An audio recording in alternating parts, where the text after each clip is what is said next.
আসসালামু আলাইকুম। সবাই কেমন আছেন? বিটি হেলথ ট্রিপ থেকে সবাইকে স্বাগতম। আজকে আমরা আলোচনা করব গ্যাস্ট্রিক অ্যাসিডিটি, বুক জ্বালা আর বদহজমের জন্য বহুল ব্যবহৃত এবং খুবই জনপ্রিয় একটি ওষুধ নিয়ে। ওষুধটির নাম হলো গ্যাভিসল সাসপেনশন। এর কাজ, ব্যবহার, ডোজ, সতর্কতা এবং পার্শ্ব প্রতিক্রিয়া সব কিছু নিয়েই থাকছে আজকের ভিডিওটি। তো চলুন শুরু করি। চলুন প্রথমে জেনে নেই গ্যাভিসল কি, এর উপাদান কি। গ্যাভিসল হলো একটি সাসপেনশন জাতীয় ঔষধ। এতে থাকে sodium alginate, sodium bicarbonate, calcium carbonate. এই তিন কম্বিনেশনে মিলে পাকস্থলীতে এক ধরনের প্রোটেক্টিভ লেয়ার তৈরি করে। এর কাজ হলো পাকস্থলী অ্যাসিডকে উপরে উঠতে না দেওয়া এবং বুক জ্বালা পোড়া কমানো। গ্যাভিসলের বাজারজাতকারী প্রতিষ্ঠান the Ibn Sina pharmaceutical industry limited. বর্তমানে একটি গ্যাভিসল 200 ml এর বোতলের দাম 250 টাকা। গ্যাভিসলের ব্যবহার: বুক জ্বালাপোড়া বা হার্টবার্নে ব্যবহার হয়। অ্যাসিড রিফ্লেক্স বা খাবার উল্টো দিকে উঠে আসার সমস্যায় ব্যবহৃত হয়। গ্যাস্ট্রিকের কারণে অস্বস্তি, বদহজম, পেট ফাঁপা, পেট ভার হয়ে থাকা ইত্যাদিতে ব্যবহার হয়। গর্ভাবস্থায় অনেক সময় তীব্র গ্যাস্ট্রিকের সমস্যা হয় এবং বুক জ্বালাপোড়া হতে পারে, তখন চিকিৎসকরা এটা ব্যবহার করে থাকে। গ্যাস্ট্রিকের কারণে বমি বা বমি বমি ভাব দূর করে এটি। গ্যাভিসলের ডোজ এবং ব্যবহার বিধি: 6 থেকে 12 বছর বয়সী শিশুদের জন্য 5 থেকে 10 মিলি বা 1 থেকে 2 চামচ ওষুধ দিনে সর্বোচ্চ 4 বার পর্যন্ত দেওয়া যাবে এবং প্রতিবারই অবশ্যই খাবারের পর খেতে হবে।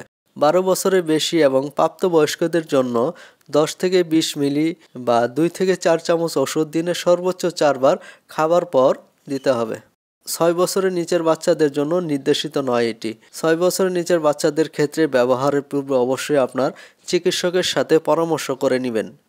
প্রতিবার খাবার পূর্বে অবশ্যই বোতল ভালোভাবে ঝাঁকিয়ে নেবেন। সাসপেনশন হওয়াতে তলানি জমতে পারে। সতর্কতা ও সাবধানতা: যেসব ক্ষেত্রে সতর্ক থাকতে হবে: 7 দিন ব্যবহার করার পরেও যদি কোনো উন্নতি না হয় তবে অবশ্যই চিকিৎসকের সাথে কথা বলবেন। এতে সোডিয়াম এবং ক্যালসিয়াম আছে, তাই আপনার হাইপার ক্যালসিয়ামিয়া বা কিডনিতে ক্যালসিয়াম জমা থাকার সমস্যা থাকলে চিকিৎসককে জানাবেন এবং সতর্ক থাকবেন।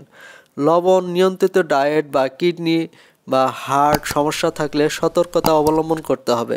গর্ভবতী বা স্তন্যদানকারী মায়েদের ক্ষেত্রে ব্যবহারের পূর্বে অবশ্যই চিকিৎসকের পরামর্শ নেবেন।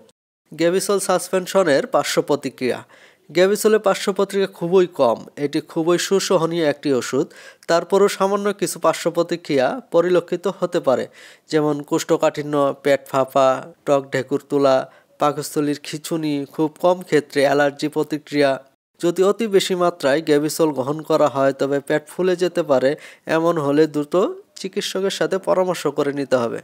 গর্ভাবস্থায় ও স্তন্যদানকালে গ্যাভিসলের ব্যবহার: গর্ভাবস্থায় 500-র অধিক গর্ভবতী মহিলাদের উপর ক্লিনিক্যাল গবেষণায় এবং বিপণন পরবর্তী প্রচুর তথ্য উপাত্তের অভিজ্ঞতা নির্দেশ করে যে গ্যাভিসলের কার্যকরী উপাদানের ত্রুটি অথবা ভ্রূণ নবজাতক সম্পর্কিত বিষক্রিয়া দেখা যায়নি। সুতরাং চিকিৎসার প্রয়োজন পড়লে গর্ভাবস্থায় ওষুধ ব্যবহার করা যাবে। স্তন্যদানকালে গ্যাভিসলের ব্যবহার: স্তন্যদানকালে চিকিৎসা গ্রহণকারী মায়েদের বুকের দুধ গ্রহণকৃত নবজাতকদের ক্ষেত্রে গ্যাভিসলের কার্যকরী উপাদানের কোনো খারাপ প্রতিক্রিয়া দেখা যায়নি। সুতরাং প্রয়োজন হলে বুকের দুধ প্রদানকালে মায়েরা চিকিৎসকের পরামর্শে গ্যাভিসল গ্রহণ করতে পারবে। কিছু ওষুধের সাথে গ্যাভিসল একসাথে খাওয়া যাবে না। গ্যাভিসল ও অন্য ওষুধ গ্রহণের মাঝে অন্তত 2 ঘন্টার ব্যবধান রাখতে হবে। বিশেষ করে টেট্রাসাইক্লিন, ডিগক্সিন, ফ্লোরোকুইনোলন, আয়রন সল, কিটোকোনাজোল, লিউরোলেপটিক, থাইরয়েড হরমোনের ওষুধ, প্রেসারে বিটা ব্লকার, গ্লুকোকর্টিকয়েড, ক্লোরোকুইন ইত্যাদি ওষুধ গ্রহণ করলে গ্যাভিসল 2 ঘন্টা আগে অথবা পরে খেতে হবে। প্রিয় ভিউয়ার্স, আমরা ভিডিওটির শেষ পর্যায়ে চলে এসেছি। এক কথায় বললে গ্যাভিসল হলো একটি গ্যাস্ট্রিক এবং অ্যাসিডিটির জন্য দ্রুত আরামদায়ক একটি ওষুধ। তবে এটি চিকিৎসার বিকল্প নয়, শুধু সাময়িক উপশম। দীর্ঘদিন ধরে সমস্যা থাকলে বা দীর্ঘদিন খাওয়ার প্রয়োজন হলে অবশ্যই চিকিৎসকের সাথে পরামর্শ করে নেবেন। আশা করি ভিডিওটি আপনাদের কাজে লাগবে। ভিডিওটি ভালো লেগে থাকলে লাইক, কমেন্ট আর সাবস্ক্রাইব করতে ভুলবেন না। সবাই সুস্থ থাকুন, ভালো থাকুন এই কামনায়। আল্লাহ হাফেজ।